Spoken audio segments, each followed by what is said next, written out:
सारे बच्चों के लिए एक बार जोरदार तालियां बजाएंगे जिन बच्चों ने चेतना सत्र का संचालन किया, फिर प्रार्थना कराई, आज का इतिहास बोला और आज का ताजा समाचार एवं खेल समाचार है। उसके लिए एक बार जोरदार तालियां बजाएं। जो करता है वही तो बढ़ता है, जो करेगा वही तो सीखेगा, उसी को तो करने आएगा। जो बोलेगा उसे बोलने आएगा, जो पढ़ेगा उसे पढ़ने आएगा, जो लिखेगा उसे लिखने आएगा, जो नहीं करेगा उसे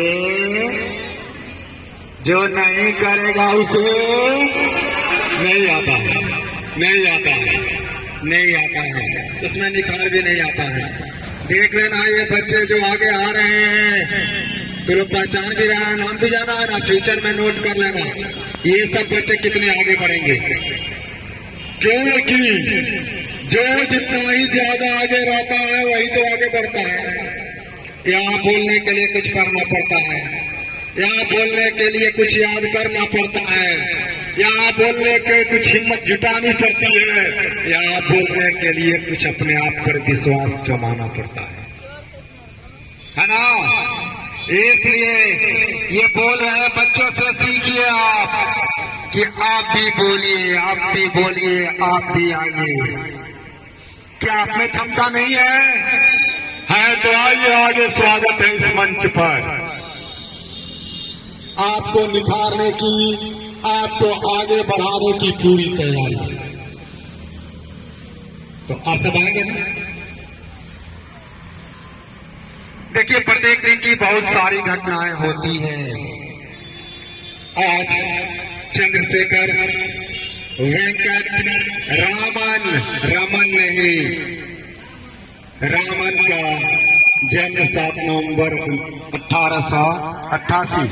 1888 नहीं पढ़ा जाए तो अच्छा रहेगा, 1888, ठीक है ना।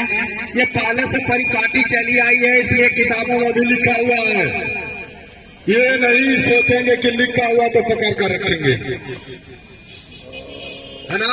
जब लिखा गया वही परिपाटी चल रही है। 1888 जन्म हुआ तमिलनाडु में,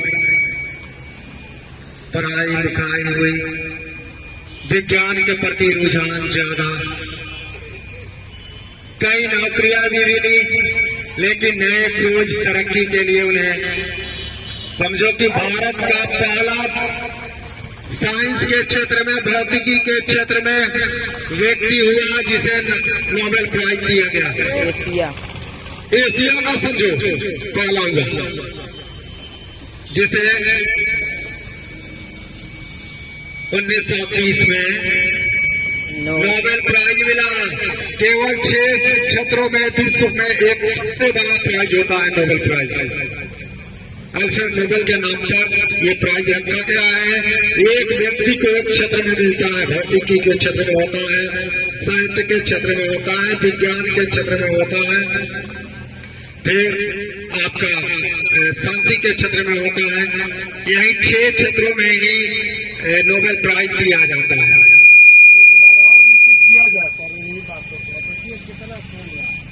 6 क्षेत्रों में नोबेल प्राइज दिए जाते हैं किसी व्यक्ति को।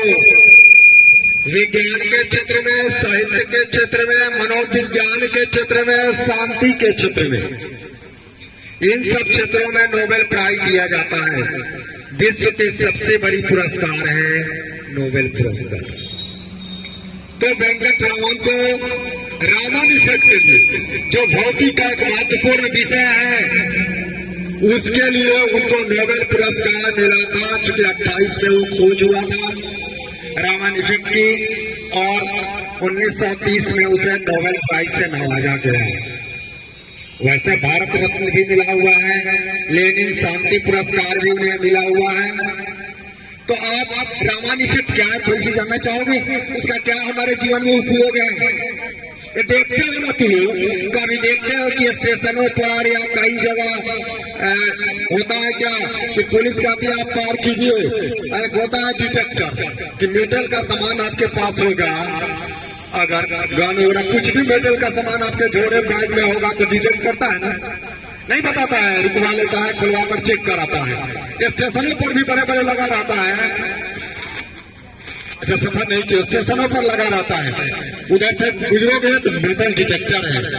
साथ साथ हीरे की पहचान, कई वक्तों की पहचान के लिए वो होता है कि सही गलत, ये हमारा अल्ट्रासाउंड, ये हमारा क्या होता है, ये जांच के लिए कौन, एक्सरे नहीं, अल्ट्रासाउंड और क्या होता है, सिटी स्कैन वगैरह, इन सब में उसका प्रयोग होता है। मतलब पदार्थों की प्योरिटी भी होता है कि कौन सा पदार्थ कितना प्योर है, मतलब कई प्रकार के मेडिकल टेस्ट में होता है।